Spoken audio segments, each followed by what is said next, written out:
Fala, mamíferos! Muito boa noite para vocês, bom dia, boa tarde. Eu não sei que horas que você está assistindo, então é bom a gente falar todos eles.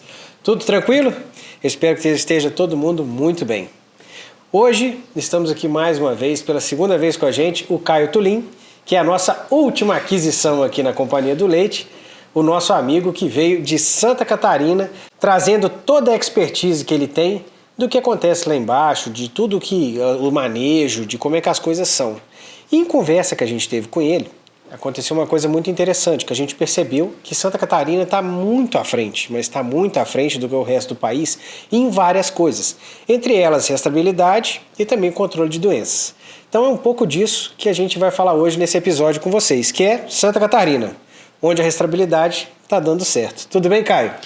Tudo bem, Daniel? Boa tarde, bom dia, boa noite. É um prazer estar aqui com você de novo, uma satisfação, uma pessoa que eu admiro muito. E vamos lá falar um pouquinho da realidade do Brasil hoje e como é que está lá em Santa Catarina. Vamos, eu acho bacana falar, Caio, até pelo seguinte, eu sempre falo isso. Aqui no Brasil a gente tem uma desvantagem que é uma vantagem. Que na verdade, quando você olha o que acontece na Europa e nos Estados Unidos, basicamente é o futuro do que vai acontecer no Brasil, né? Uhum. Então, de uma certa forma, a gente já sabe para onde que as coisas vão. Então, a gente tem que se adaptar àquilo para a gente efetivamente chegar num ponto e conseguir se manter na atividade. E eu percebi muito isso quando você me falou um pouco de Santa Catarina.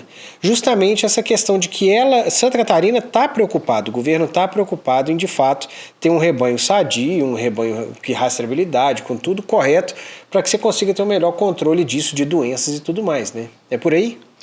É por aí, Daniel. O órgão que fiscaliza o estado de Santa Catarina é a SIDASC.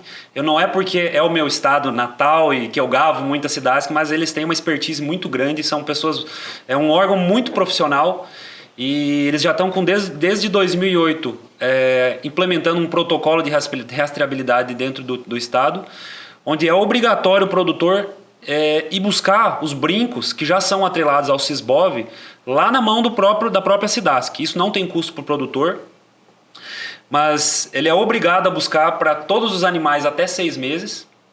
O que acontece é que a gente consegue fazer um monitoramento de todo esse rebanho dentro do estado. Então a gente consegue, por exemplo, rastrear esse animal desde quando ele nasceu. Muitas vezes a gente sabe até em que propriedade que ele nasceu, uma região completamente diferente, mas a gente sabe em todas as propriedades que ele passou até ele chegar naquela propriedade onde ele está naquele momento. Mas me conta uma coisa, eu sei que você falou comigo que essa obrigatoriedade começou em 2008, não foi isso?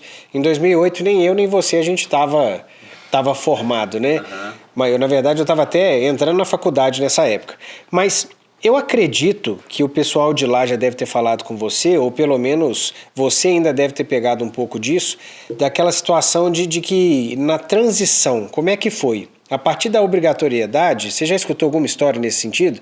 Como é que foi essa adaptação, produtor que foi contra, resistente, aquela coisa toda, até engatar? E de fato hoje engatou? É uma coisa que todo mundo faz? Assim, pensando lá atrás, a gente sabe como que é o produtor rural, muitas vezes ele é resistente a algumas coisas, e assim, como você falou, a gente estava entrando na faculdade, eu ainda nem estava só pensando ainda nesse caminho, mas já ouvi relatos de pessoas que estavam nesse momento, estavam implementando esse protocolo, e houve muita restrição, porque assim, você acaba obrigando ele, por exemplo, a ir buscar um brinco, ou brincar os animais, isso aí é difícil para o produtor. Então no começo houve muita restrição, os técnicos falam, sai corrido da propriedade, esse tipo de coisa. Como assim sair corrido na propriedade? O produtor não gostar, não comprar essa ideia, mesmo sendo de um órgão que é obrigatório fazer, mas mesmo assim ele não comprou a ideia e naquele momento ele foi resistente e não aceitou. Mas em outro momento, conforme a coisa foi andando, ele teve que se adaptar, né? Com certeza, até porque você falou que tem multa, né? Tem. Para quem não faz a rastreabilidade dos animais, não identifica, né? Exatamente. E o seguinte, Daniel, lá a rastreabilidade não é só para bovinos.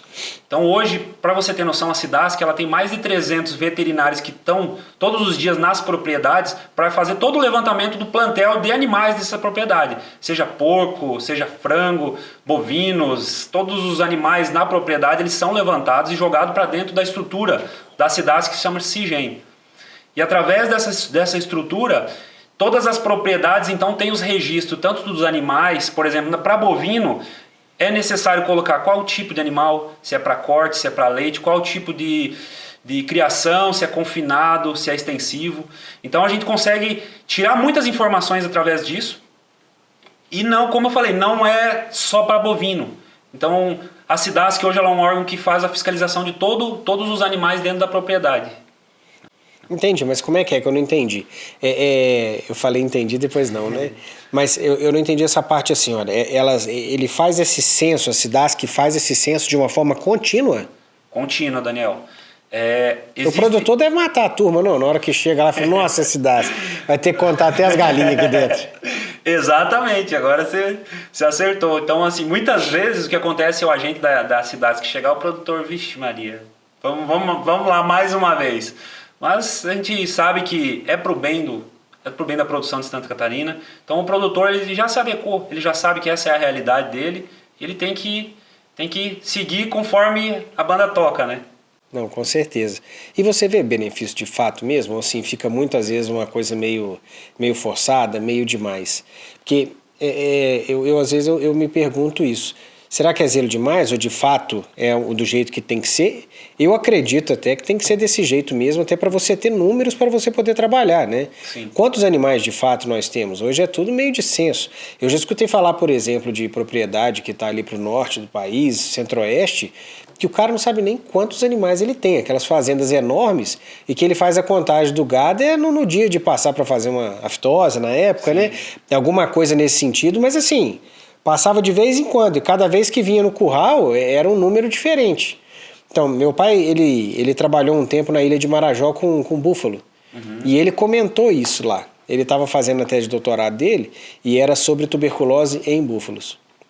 E ele comentou, ele falou assim, olha, vinham os animais. Na hora que a gente ia fazer os testes, tinha animal que não vinha, aí tinha animal que não estava na primeira que agora apareceu, e aquela bagunça, né? Então isso lá, eu também já vi isso acontecer em outros lugares também aqui para baixo, mas eu sei que isso é um problema, porque de fato você nunca sabe com quantos animais você está lidando, né? Sim, exatamente, Daniel. E, por exemplo, assim, lá eu trabalhava muito com brucelose e tuberculose, principalmente na parte de certificação. Para a gente certificar uma propriedade, a gente precisa fazer o teste, os exames em todos os animais, todos os bovinos da propriedade. Então, por exemplo, entrava boi de canga, que a gente chama lá no sul, animais para corte, muitas vezes a gente precisava fazer esse exame, mesmo sendo uma propriedade de leite, que tinha animais de corte na propriedade. Então, assim, é obrigatório fazer em todos os animais. Por isso, você fala assim, essa questão de ser um pouco demais, no meu ponto de vista, não é excessivo, porque a gente não vai conseguir fazer nenhum tipo de rastreabilidade se não for dessa maneira. Eu vejo a realidade dos outros estados hoje vindo aqui para cima e pensando principalmente em certificação de brucelose e tuberculose. Seria muito complicado, muito difícil, como está hoje a realidade do Brasil, sem fazer essa rastreabilidade a gente conseguir implantar algum processo de certificação. E me conta uma coisa, por que você acha que Santa Catarina fez e Rio Grande do Sul e Paraná? Estou falando porque está próximo ali, né? Os estados próximos. Por que eles não fizeram? Por que começou por Santa Catarina, será? Eu acredito que tenha muito a ver principalmente com as leis e com o Ministério da Agricultura do Estado. Santa Catarina puxou à frente nisso, né? Hoje o Paraná principalmente está começando, eu diria, engatinhando nesse processo, está vindo atrás, né? Santa Catarina já faz mais de 20 anos que não vacina, por exemplo, para febre aftosa, né? A gente é um estado fechado. Então, acredito que veio daí, principalmente da não vacinação de febre aftosa. E daí foi trazendo outros segmentos, digamos assim, né? E isso também é uma coisa que eu acho interessante, porque todo mundo aqui vai pensar, mas é fácil, né? Porque Santa Catarina é um estado pequenininho, e sendo um estado pequenininho é fácil de fazer tudo, mas eu vejo também que é só você fazer de uma forma modular. Então, por exemplo, você pega Santa Catarina, entre aspas, você conserta, organiza Santa Catarina. Vamos partir para o Paraná? Vamos partir para outro estado? Então, assim, se cada estado fizesse a sua parte nesse sentido, eu acredito que de módulo em módulo a gente ia conseguindo fazer um trabalho melhor, né? Até por causa de exportação e tudo mais. Eu acho isso muito interessante. Eu vejo, por exemplo, lá em Rondônia. Lá em Rondônia, eu sei que só chega animal em Rondônia também se for do sul. né? O resto não chega pelos mesmos motivos, que também não sai animal daqui e vai para o sul. Sim. E aí é uma dificuldade que a gente tem, por exemplo, quando a gente quer mandar algum animal de leite para lá, porque lá não tem animal de genética leiteira. Se levar do sul, também vai dar problema, porque ou vai morrer de tristeza ou não vai aguentar o calor, né? Animal muito mais apurado. Então, como é que você faz numa situação dessa? Porque você precisa de melhorar a produção de leite lá, você precisa de mais animais lá, mas não tem como entrar. E aí uma explicação que me deram foi mais ou menos assim, estou vendendo peixe pelo preço que eu comprei.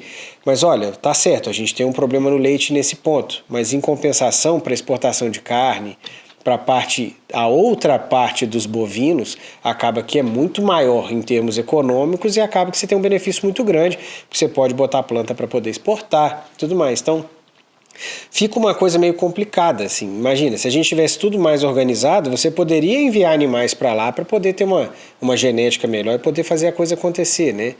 Então, eu acho que se a coisa fosse modular, então, Santa Catarina cuida do dele, o outro cuida do dele, e devagarinho você vai tomando espaço, assim como estão fazendo, por exemplo, com a fitosa, né? Então estão indo de blocos em blocos para fazer a coisa acontecer. Eu acho que a gente podia ter um fluxo de animal muito mais seguro e ao mesmo tempo a gente levar a genética para mais lugar. E, então, isso é um negócio que eu fico imaginando. Eu sei que a genética em Santa Catarina também é muito grande, realmente uma genética muito boa dos animais de lá, né? Sim. Mas ao mesmo tempo também, como é que você melhora? Só se for inseminação, alguma coisa do tipo. Porque se você precisar de mais vaca, alguma coisa para melhorar, você fica um pouco refém, um pouco restrito do negócio, né? Sim. Santa Catarina, eles já têm uma genética muito apurada, já faz alguns anos que os produtores lá, como são propriedades de pequeno porte, o pessoal já trabalha com um melhoramento genético já faz muitos anos. Mas assim, Daniel, em relação a essa questão modular, eu vejo que os estados eles precisam investir, principalmente em fiscalização. Pra você ter noção, em Santa Catarina, mais de 500 veterinários ficam só na barreira sanitária para fazer esse controle de entrada e saída de animais, né? Então, é fundamental que os estados vejam, por exemplo, usar como exemplo o estado de Santa Catarina e invistam nesse segmento, que é fiscalização, porque só assim que a gente vai conseguir fazer algum tipo de rastreabilidade. Que, por exemplo, se todas as barreiras dos estados foram abertas para trânsito de animais, a gente também não vai conseguir fazer nenhum tipo de rastreabilidade. Porque hoje no Brasil, cada estado tem o seu órgão. Santa Catarina é a SIDASC, o Paraná é a ADAPAR, aqui é IMA. É IMA. E cada um, pra você ter noção, Daniel, tem um sistema informatizado diferente. Nenhum fala a mesma língua. Então eu vejo que para a coisa funcionar, a gente precisa ter essa comunicação entre os estados. Mas quando a gente fala de Sisbov para fazer essa rastreabilidade, ele já é unificado, não é? O Sisbov sim, mas aí que tá, as normativas dos estados não obrigam, por exemplo, o produtor ir lá e brincar o animal com um brinco registrado no Sisbov. Então, o que acontece? Sem essa obrigação, o produtor ele não vai fazer, né? Tem alguns estados, por exemplo, que eu já vi que o veterinário andava com um brinco dentro do carro. Ele chegava numa propriedade onde os animais não estavam brincados, ele ia lá e brincava ele mesmo. Então, assim, não tem registro de nada, não tem uma numeração. E dessa maneira fica muito difícil a gente fazer algum tipo de rastreabilidade, né? Com certeza. E Caio, só um instantinho, você está começando agora, mas esse é o microfone de ouro, a hora que a gente fatura aqui no podcast. E recados para vocês que estão escutando a gente, eu queria falar mais uma vez, lembrar vocês do Épcia do Leite, que é o nosso aplicativo para a comunicação do produtor com a indústria. Trazendo nota fiscal, levando qualidade do leite, tudo aquilo que a indústria precisa de falar com o produtor, você acaba podendo utilizar o Épcia do Leite para fazer isso. Inclusive, sabe aquele negócio de levar envelopinho com a A4 dentro do caminhão do leite para conseguir entregar lá quanto que vai ser sua folha do leite? Não faz mais sentido um negócio desse, né, gente? Então a Épcia do Leite te ajuda bastante nesse sentido. E se você quiser saber um pouco mais, tanto você que é o produtor, quanto a indústria de laticínios, tá aqui, ó. Pega esse QR Code aqui do lado, porque aqui nesse QR Code você vai saber um pouco mais sobre o nosso Épcia do Leite, que é o nosso aplicativo que a gente lançou para vocês. Espera que a gente vai ter mais lançamento daqui a alguns dias. O Caio, inclusive, está num projeto nosso de certificação. A gente vai falar um pouco de certificação para vocês numa próxima, mas não vai ser dessa vez não. Eu vou deixar só esse gostinho para vocês. E é lógico, né? Segue a gente, segue o nosso canal, dá o like. É muito importante que você clique no like, porque toda vez que você clica, o YouTube entende que isso é uma coisa interessante, então ele vai acabar replicando isso para mais pessoas e a gente consegue atingir mais gente que também quer melhorar essa parte de rastreabilidade e contribuir para o Estado para conseguir fazer uma rastreabilidade bacana, controle de doença e tudo, para que a gente fique um país melhor ainda do que é, né? A gente consiga trazer para a bovinocultura tudo aquilo que a gente tem em aves e suínos. Eu sempre faço essa comparação porque muito antigamente, na década de 70, eles também estavam lá bem para trás nesse ponto e a gente tem que melhorar bastante. Além disso, é lógico, Leandrinho na JPA, vai lá, entra no jpaagro.com.br, ele tem o marketplace dele lá e eu acho que tenho certeza que você vai ver muita coisa boa para você comprar, principalmente porque tem umas taxas de financiamento maravilhosas para você poder trabalhar dentro da sua fazenda. Beleza? Voltou? Gostou, Darius? Esse foi incrível, né? Meio desenrolado, né? Então tá bom, mas aí o Épicê do Leite, você acredita que tá dando certo mesmo? O pessoal tá procurando a gente, tá gostando. Esses dias mesmo foi lá, o pessoal foi pro Tocantins e sim, os laticínios que bateram todos venderam. Então realmente assim, o negócio tá trazendo muito valor pro pessoal e o pessoal tá gostando bastante. Mas vamos voltar aqui para nossa conversa, que eu acho que tem muita coisa pra gente falar ainda. Primeira coisa é essa. Me conta uma coisa, quando você tem... Eu estava vendo isso numa metodologia. Quando você tem o brinco do Sisbov, como é que faz com as associações? Associação de Jersey, de holandês e tudo mais. Você tem que colocar mais um brinco ou o brinco do Sisbov já serve para fazer a identificação desse animal dentro das associações? Você sabe dizer? Olha, se referindo a Santa Catarina, Daniel... Santa Catarina. Ele é obrigado a colocar mais um brinco se ele quiser colocar, por exemplo, um brinco de associação. Porque quando ele vai na SIDASC buscar o brinco, ele pega 2 brincos. Um para a orelha direita, outro para a orelha esquerda.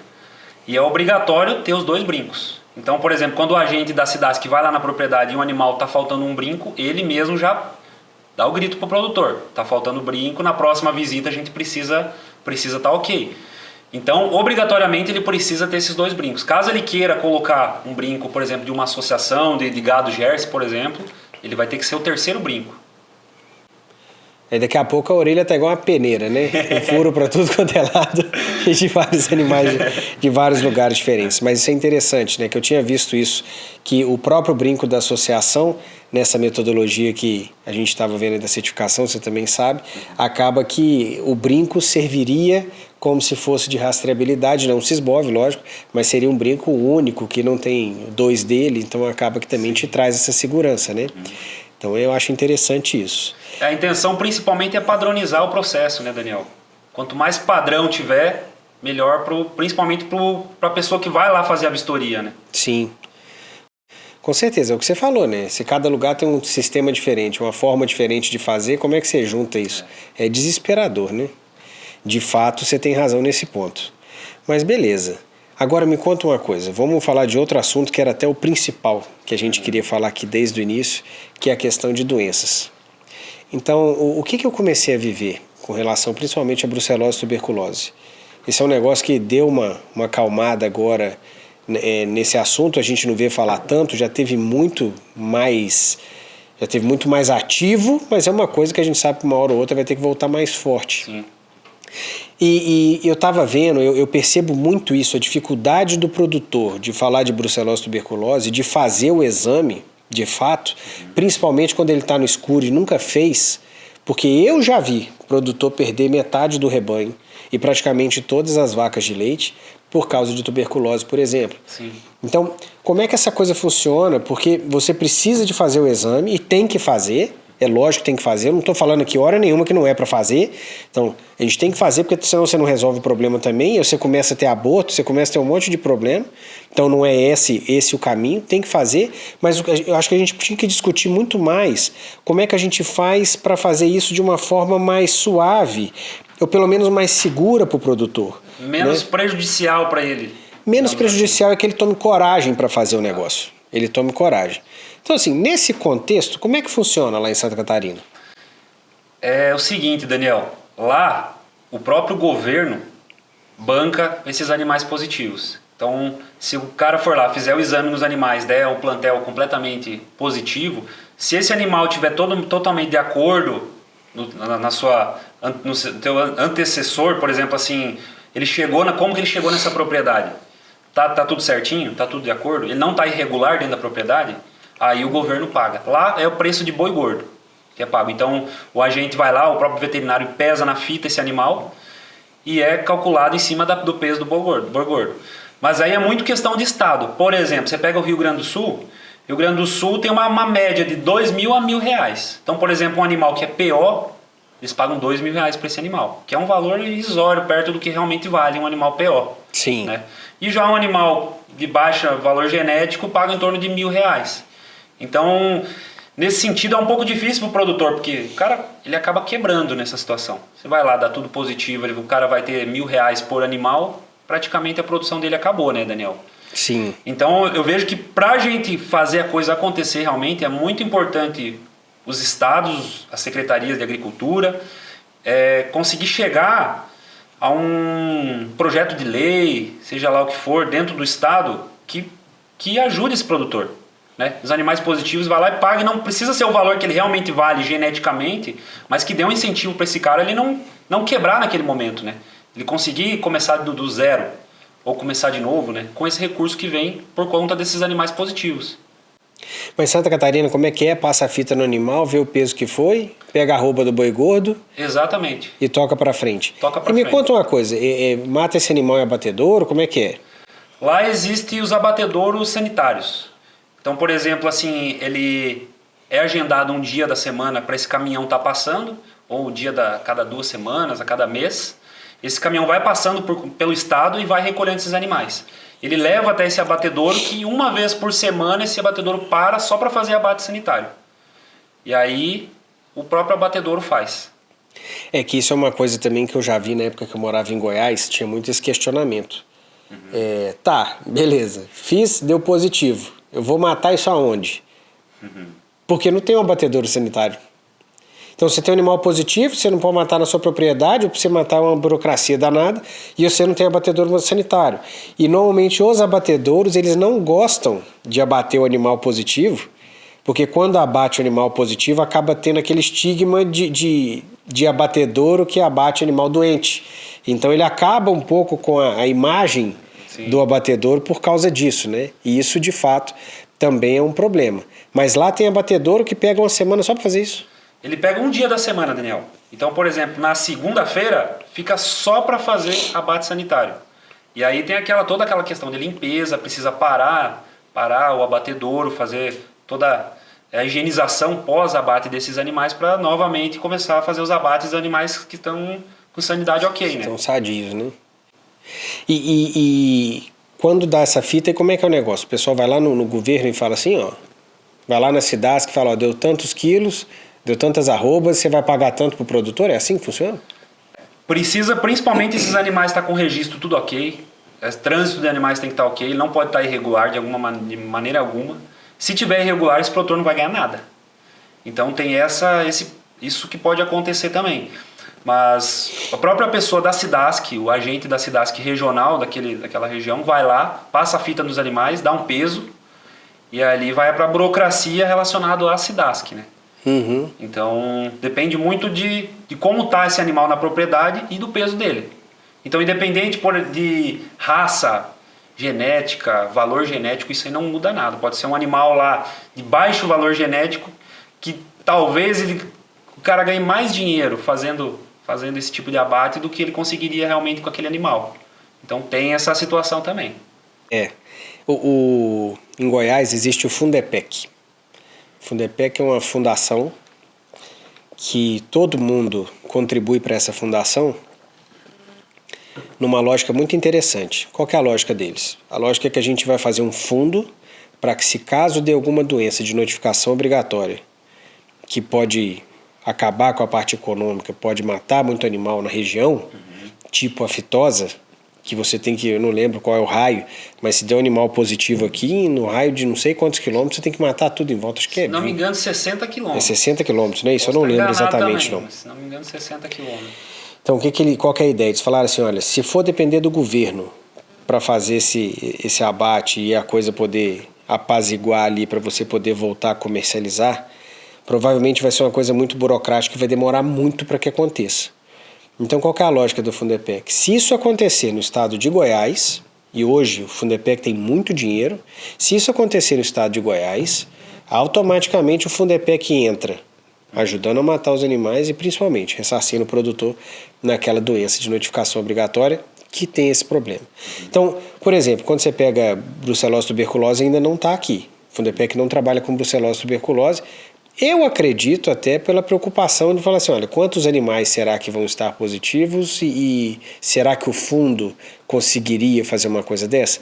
Mas eu achei a lógica do Fundepec muito interessante para justamente você poder ter um seguro.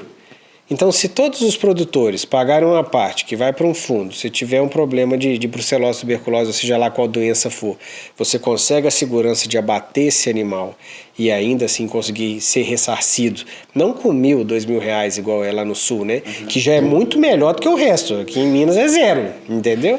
Daqui para cima é zero. Então, assim, é melhor você ficar com R$1.000, R$2.000 na mão do que zero. Assim, eu acredito que todo mundo pensa da mesma forma, né?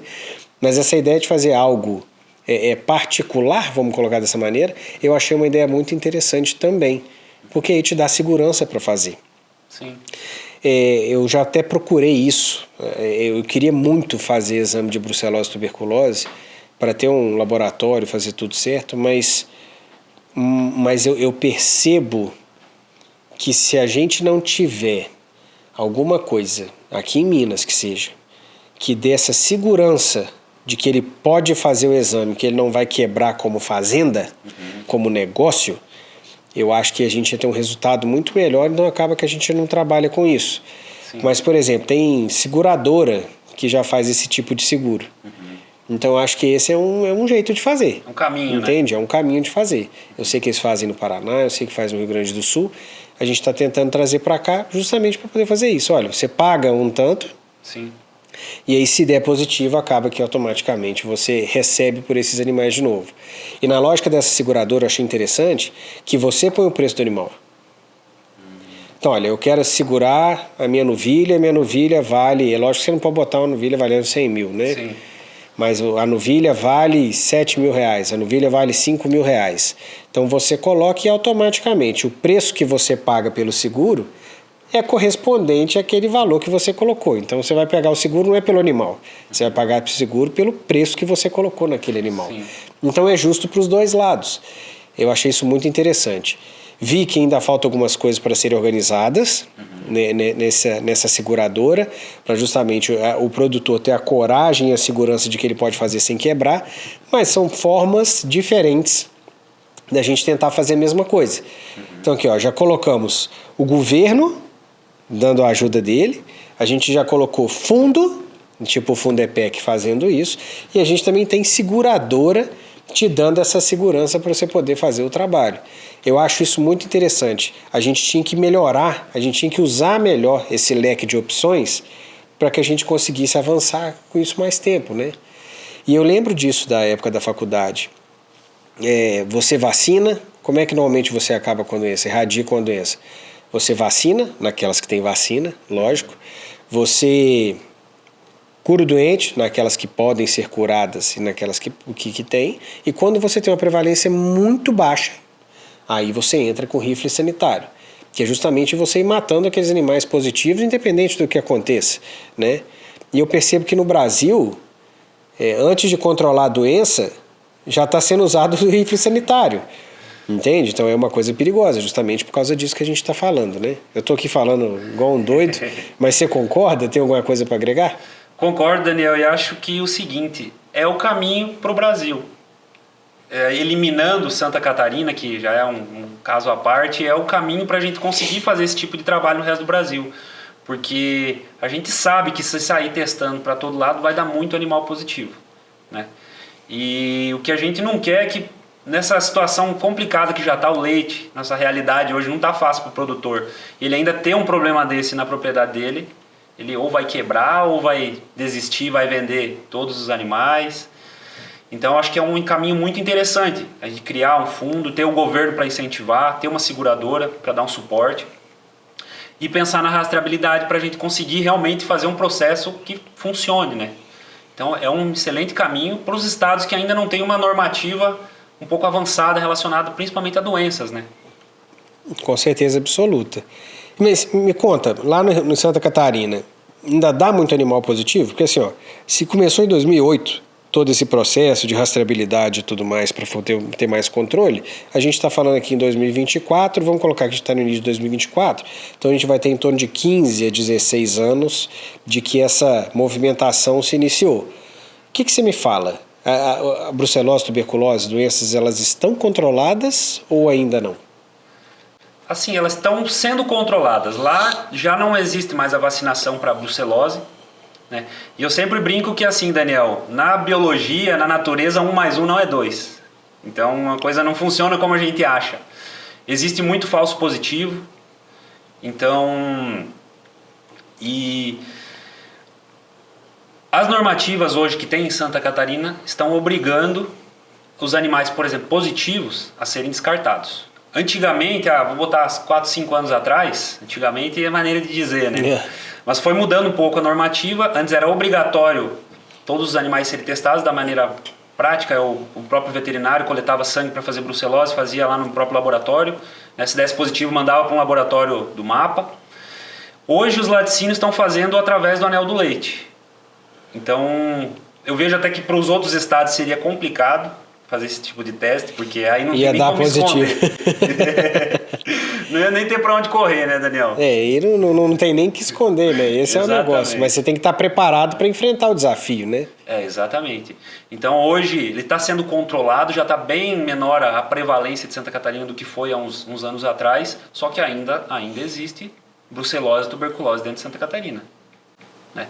Teve casos, por exemplo, de propriedades, isso há 2, 3 anos atrás, de também dar totalmente positivo. Teve propriedades que eu atendia que deu positivo no rebanho, fez nos proprietários, deu positivo nos proprietários. Então a gente tem que tomar muito cuidado com isso também, porque são zoonoses, né? E principalmente para as mulheres afeta muito a brucelose, né? Muito danoso para as mulheres, né? Para o homem também, mas afeta um pouco mais as mulheres. O homem é uma coisa meio complicada, né? Se chegar no testículo também, o negócio fica meio pesado. Exatamente. E para a mulher também, causa infertilidade, aborto. Para a mulher que estiver grávida pode vir sofrer um aborto. Então, pensando nessa maneira em saúde pública, né, eu acho que é muito importante fazer esse controle. Porém, como a gente estava comentando, nos outros estados fica difícil, muito difícil por conta das normativas que não são favoráveis. Mas me conta esse caso aí, como é que foi o negócio? O produtor que você atendia, então, deu positivo no gado, deu positivo nele também? Assim, quando foi chegando as normativas, existia muitas propriedades que ainda não tinham testado nenhum dos animais, né? Então, fazia aquele teste para fazer a transferência, o GTA, beleza, deu positivo ou deu negativo, ok. Mas chegava na propriedade, ou às vezes não fazia o teste antes de trazer e comprar esses animais, foi trazendo, quando foi ver a coisa já estava tudo positivo. E aí aquela desestimula totalmente o produtor, ele não quer saber de mais nada. E aí os sinais clínicos estavam começando a aparecer. E essas doenças, principalmente a tuberculose, ela demora um pouco mais a aparecer os sinais clínicos. Quando foi ver, o casal já estava positivo. Então, é complicado. Eu vejo que assim, Daniel, hoje a gente falando no nível Brasil, principalmente falando assim, o anel do leite. A nível Brasil, imagina quantos animais não tem positivo. E muitas vezes a gente consome o leite desse animal. Então hoje a gente só está olhando para o rebanho e para os animais. Eu quero ver a partir do momento que a gente começar a testar as pessoas para brucelose e para tuberculose. Eu tenho medo desse dado. Eu sinceramente, eu acho que a parte da pasteurização, o jeito com que é hoje, eu vejo que a chance é bem mais baixa do que antes, né? É lógico que você está falando também, é um caso muito específico e muito complicado, porque você tem um rebanho inteiro positivo e você tem pessoas que estão ali o dia inteiro ordenhando esses animais e tal, então trocando ar, né? Pela via aérea. Então, assim, realmente é um caso muito específico, mas são problemas. São problemas, né? E em plenos anos 2020, você ter que lidar com tuberculose ainda é um negócio grave, né? Mas eu acho muito importante falar isso também. O processo de pasteurização, todo o processo industrial que é feito é justamente para você eliminar patógeno, para você não ter problema com a doença, né? Sim. Somente quem está escutando a gente aí, é uma coisa que eu tenho muita preocupação, porque o pessoal fala assim, mas se eu comer uma vaca com tuberculose, se eu comer uma carne de uma vaca com brucelose e tal, eu vou ter o problema?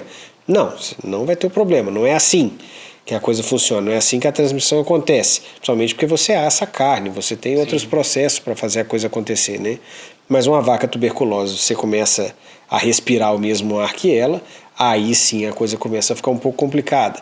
Brucelose também, você tem todo o problema de quando você palpa o animal, quando você vai fazer, no nosso caso, né? Sim. Você vai fazer uma cesárea, você vai fazer o próprio parto mesmo, né? É muito perigoso disso acontecer.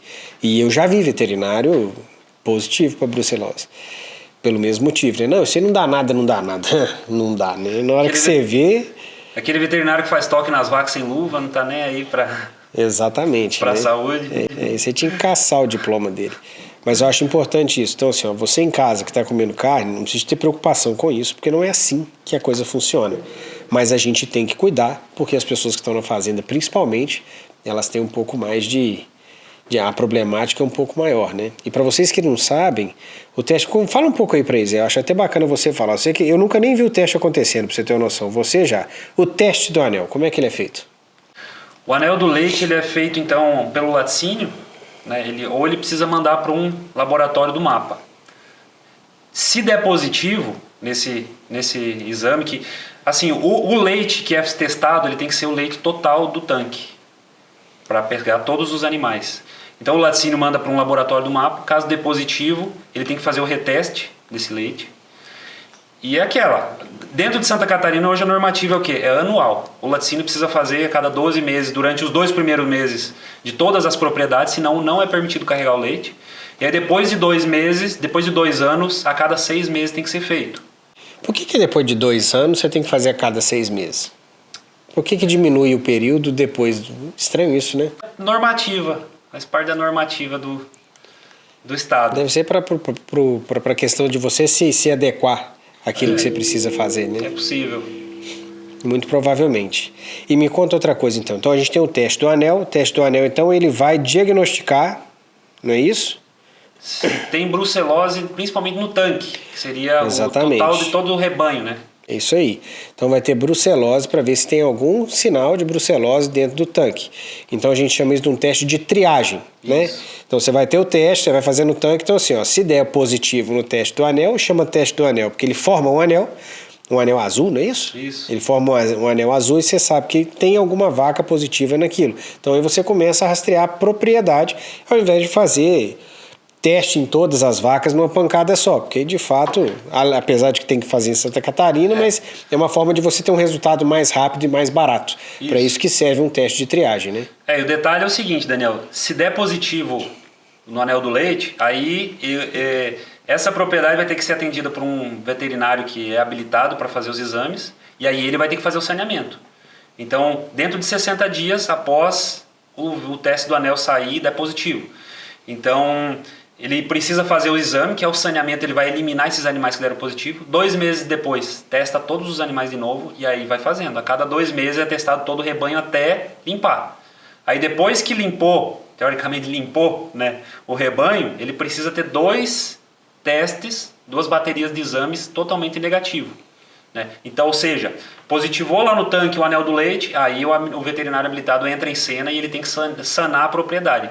Enquanto não sanar a propriedade, o produtor ainda tem o leite recolhido pelo laticínio, porque ele vai para o laticínio, passa pelo tratamento, né, de temperatura e elimina a bactéria da brucela, né?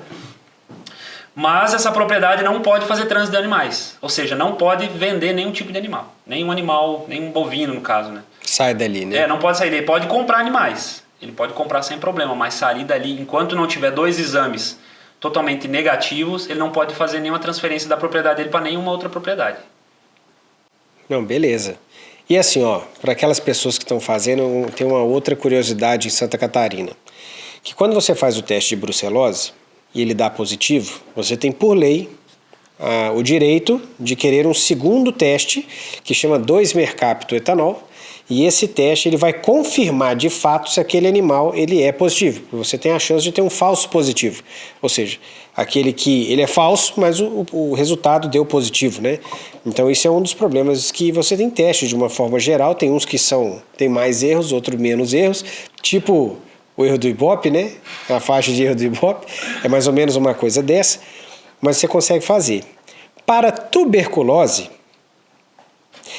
no resto do país, você pode fazer a tuberculina comparada ou simples, mas morre a nota na tuberculina. E se você quiser ter certeza, você vai fazer um outro teste depois de 60 dias.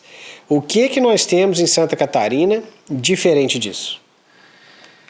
Então, Santa Catarina é feito, caso de positivo ou inconclusivo, a gente coleta o sangue, o próprio sangue que é utilizado para brucelose, a gente manda para um laboratório especialista para fazer esse exame. Por que acontece? Principalmente tuberculose tem muito caso de falso positivo. E falso positivo, o pessoal fala em torno de 10 a 15%, isso num plantel grande, 10 a 15% um falso positivo, é um prejuízo muito grande. Então, quando dá positivo ou inconclusivo, a gente já pega e já manda para o laboratório fazer o exame, né? Antigamente o pessoal não mandava para o laboratório, aí tinha esse problema de esse falso positivo agregar um prejuízo grande para o produtor. Então hoje em dia a gente manda para o laboratório e faz a confirmação. A confirmação é um teste de ELISA, não é isso? Isso, é feito através do ELISA. E que não existe no resto do Brasil. Então só lá, se eu não me engano é só Santa Catarina mesmo, eu procurei saber esses tempos para trás, é só lá que você pode fazer o teste de ELISA para poder ter essa confirmação. Caso contrário, você tem que fazer um outro teste de tuberculose para poder ver isso, com tuberculinização. E uma outra coisa que eu acho bacana de falar para o pessoal sobre a doença, que é a questão do teste. Então, você tem o teste da tuberculose comparada, e acredite, eu já vi veterinário que não sabia disso. E o que acontece? Eu estou falando de veterinário que realmente trabalha em fazenda, não sabia da comparada. E eu já vi caso de fazer tuberculinização simples, ano caudal, em vaca, e dá um monte de animal positivo. Ixi. E na verdade era o problema com o cruzamento com o Mycobacterium avium, né? Sim. E no final das contas, o que aconteceu? O produtor ficou desesperado, porque tinha dado um monte de animal positivo, e ele teve que esperar 60 dias para ver qual que seria o outro resultado para poder fazer. E o outro resultado foi bem melhor do que o primeiro, justamente porque ele fez isso, né? Então, gente, vocês que trabalham com gado de leite, principalmente gado de leite, por favor, me faça a tuberculinização comparada, o teste comparado. Não faz o simples, não, porque a chance de dar um falso positivo que a gente está falando é enorme. E se der, você vai ter problema. Então, assim, paga um pouco a mais para o veterinário, mas faz um trabalho bem feito, porque realmente vale a pena, né? Principalmente para quem mexe com gado de leite. Gado de corte, às vezes, é um pouco diferente, principalmente porque brucelose é uma doença que normalmente está mais ligada a corte, e a gente sabe que tuberculose é mais ligada a leite, né? Por causa do confinamento dos animais e a chance de troca de área maior de tuberculose. Mas é lógico que ambos os tipos de animal, eles têm as duas doenças, né? Tem mais alguma coisa, Caio, que a gente deixou de falar aqui? Pois olha, Daniel. Como é que é, então? Questão de gerenciamento das fazendas lá em Santa Catarina. O pessoal normalmente usa software, é mais normal ter uma assistência técnica, ou é mais ou menos igual aqui mesmo? Alguns têm, outros não, e a vida que segue. Como é que funciona isso, hein? Como é que é a vida do veterinário presente nas fazendas? Porque SIDASC você já falou que está lá direto. Como é que é o resto? Me conta um pouco da rotina. Assim, falando um pouco da atividade veterinária mesmo falando. Aqui eu sei que em Minas é um pouco diferente, que aqui o veterinário ele meio que faz tudo nas propriedades. Ele faz a reprodução, ele faz a nutrição, ele faz a parte de sanidade. Lá em Santa Catarina tem uma característica que muitos veterinários focam numa área só. Então, por exemplo, esse atende na parte de reprodução, a gente tem outro veterinário que faz a parte de nutrição. Então, geralmente, o produtor ele já tem os seus veterinários que fazem esse serviço. E lá a gente tem muito veterinário que é atrelado a algum tipo de empresa. Então, é uma cooperativa, é uma marca de ração que dá o suporte na parte de nutrição, é uma marca de medicamento que dá o suporte na parte de sanidade. Então, depende muito de propriedade. Propriedades que são mais técnicas, tem uma gestão mais apurada, usa um software, usa Até mesmo planilhas, porque hoje em dia tem muito produtor que não usa nem mesmo uma planilha. Mas existe também aquele produtor que faz tudo lá no sul, a gente fala no chucrismo, né? Faz tudo daquele jeito que vai mesmo, sempre fez do mesmo jeito, acha que nunca vai mudar. Então existem as duas realidades. Mas eu vejo que a pecuária leiteira é aquela, ou vai ou racha, tá desse jeito, né? O cara que não se adequa, não se tecnifica, vai ter prejuízo. O cara que se tecnifica vai ganhar dinheiro. Então hoje existem muitas realidades. Existe o cara que usa sistemas, usa planilhas, anota tudo, e o mesmo cara que não faz nada, digamos assim, e toca do jeito que tá, e a vida para ele tá boa daquele jeito e vai embora, né? E quando você morava lá, o grande forte seu era justamente essas certificações de brucelose e tuberculose? Isso, Daniel, a gente trabalhava com... Lá no sul, principalmente o Sebrae e o próprio Senar, eles fazem esse trabalho de brucelose e tuberculose. Agora o Sebrae parou um pouco com essa linha de certificação, mas vinha muito incentivo através desses órgãos. Então a gente trabalhava principalmente em parceria com o Sebrae. Na época lá a gente estava com em torno de 550 propriedades certificadas através da nossa empresa, que eu trabalhava, a empresa que eu trabalhava, né? E diferentes regiões do Brasil. Então tinha propriedade lá no litoral, tinha propriedade no extremo oeste catarinense, e era bem distribuído, mas o forte mesmo era certificação de brucelose e tuberculose. Também atendíamos para cumprir normativas, que o governo exige, né? Mas o forte mesmo era a certificação de brucelose e tuberculose. Não, beleza. E é interessante, né? Que você vai criando grupos que só fazem exame de brucelose e tuberculose, como você está falando, né? 550 fazendas certificadas. E é um trabalho interessante porque você não foi lá uma vez e depois você não volta mais, né? Não é um diploma, né? É um atestado. Então aquilo você tem que fazer periodicamente para a coisa poder fluir e você ter certeza que você tem um rebanho sadio aí para o resto da vida, né? E o negócio é o seguinte, Daniel. Se o produtor não tomar cuidado, ele acaba com todo o processo de certificação. Vamos lá. A gente começou um processo hoje. Quando deu daqui 2 semanas, ele foi lá e comprou um animal, não fez os exames para trazer para a tua propriedade, acabou. Começa o processo, tem que começar tudo de novo. Então esse era um ponto que a gente colocava muito para o produtor. Você tem que tomar cuidado. E o negócio é o seguinte, lá como tem essa rastreabilidade, não tem como o produtor esconder. Não tem como ele falar, esse animal já estava aqui, não tem.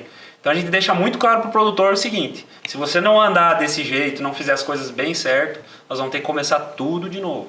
Então esse contato, o mínimo que a gente tinha era, para fazer uma certificação, a gente precisa fazer 2 baterias de exame. Então é um processo que a gente tem que estar atento, a gente tem que estar em cima do produtor. Existe também a renovação do certificado, que é anual, e passou daquela data, o cara perde, tem que começar a fazer tudo de novo. Então, muitas vezes, dependia muito mais de nós ir atrás do produtor para fazer aquele tipo de serviço do que ele mesmo procurar a gente para estar fazendo a renovação, por exemplo, né? Então, é um contato direto que, por ser uma certificação e por a gente ter que obedecer ao órgão que fiscaliza, a gente preferia muitas vezes estar em cima do produtor, fazer esse controle rigoroso para as coisas dar tudo certo, né? E você me falou uma coisa que me chamou a atenção, que foi justamente esse fato de que você às vezes tinha que ir atrás do produtor para lembrar ele da certificação, né? E isso é uma coisa que eu já percebi muito. Então, por exemplo, lá não tem, mas aqui ainda tem muito exame você tem que fazer muita vacinação de brucelose dos animais, das bezerras, né? De 3 a 8 meses. Uhum. Acontece que é super normal você chegar numa fazenda e, por descuido, não é maldade. Sim. O produtor perdeu o prazo. E aí a bezerra já passou de 8 meses. E o que você faz numa situação dessa? Aí ele vai lá, vai pedir, vai ter uma multa, vai fazer a coisa acontecer. Você tem outra vacina que você pode usar de RB51. Sim. Tem toda uma lógica que pode ser utilizada nisso. Mas o que eu acho importante, e você falou muito bem, é lembrar que é tanta coisa na cabeça do produtor que eu tenho certeza que ele não anota na agenda dele quando a certificação dele vai acabar.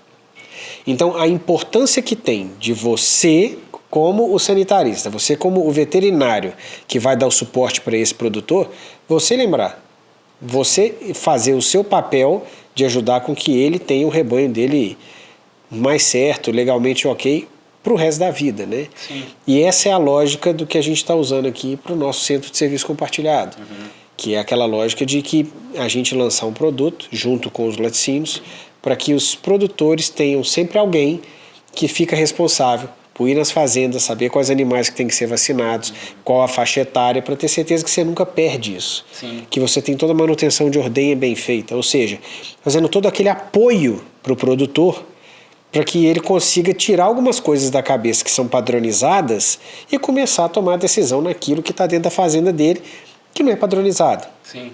Então você tem que vacinar uma bezerra de 3 a 8 meses, você não precisa você não precisa de raciocinar incrivelmente, está escrito, você só tem que seguir um script para poder fazer um negócio desse. Sim. Então você vai fazer vacina reprodutiva, é a mesma forma. Então você vai fazer troca de teteira, é a mesma forma, você já sabe quando que isso vai acontecer. E a gente trazer esse conforto e essa segurança para o produtor é uma das coisas que a gente está fazendo aqui na Companhia do Leite, justamente para poder ajudar. E eu fico muito feliz de saber que você já fazia uma coisa parecida lá em Santa Catarina. Não é isso? E assim, Daniel, ao longo do tempo, a gente, principalmente esses processos de certificação, eles são muito burocráticos. A gente exige muita papelada, muita documentação. O que a gente desenvolveu para funcionar lá em Santa Catarina, a gente desenvolveu um software que fazia essa parte de gestão, principalmente da certificação. Então o produtor ele baixava esse aplicativo e aparecia lá nas ações pendentes dele. Tal dia fazer a renovação do certificado. Tal dia o veterinário vai lá fazer a bateria de exames.